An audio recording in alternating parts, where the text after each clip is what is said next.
കാലങ്ങളായി മലയാള സിനിമയിൽ നിറഞ്ഞു നിൽക്കുന്ന നടനാണ് സിദ്ദിഖ്.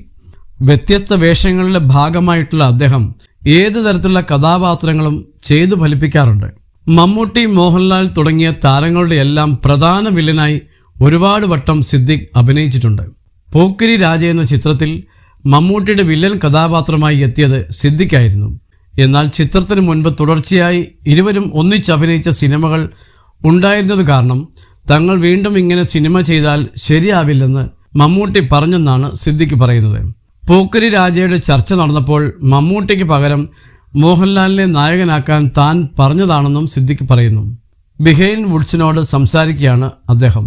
പോക്കിരി രാജയിൽ അഭിനയിക്കുന്ന സമയത്ത് മമ്മൂക്ക എന്നോട് പറഞ്ഞു, ഇപ്പോൾ കുറച്ചായി നമ്മൾ ഒരുമിച്ച് അഭിനയിക്കുന്നു. ഞാനും നീയും KP ഉമ്മർ പ്രേംനസീർ കളി തുടങ്ങിയിട്ട് കുറച്ച് നാളായി. ഇത് നമുക്കൊന്ന് മാറ്റണമെന്ന്. കാരണം പോക്കിരി രാജയ്ക്ക് മുൻപ് പ്രജാപതി, പ്രമാണി അങ്ങനെ കുറച്ച് സിനിമകളിൽ ഞാൻ തന്നെയായിരുന്നു മമ്മൂക്കയുടെ വില്ലൻ. ഞാൻ മമ്മൂക്കയോട് പറഞ്ഞു, പോക്കിരി രാജയുടെ ഡിസ്കഷൻ സമയത്ത് തന്നെ ഞാൻ അവരോട് പറഞ്ഞതാണ് ഒരു മാറ്റം വേണം, മോഹൻലാലിനെ ഇട്ടാൽ മതി, മമ്മൂക്കയെ ഇടണ്ട എന്ന്. ഞാൻ അന്നേ പറഞ്ഞതാണ് മമ്മൂക്കയെ മാറ്റി മോഹൻലാലിനെ ഇടാൻ.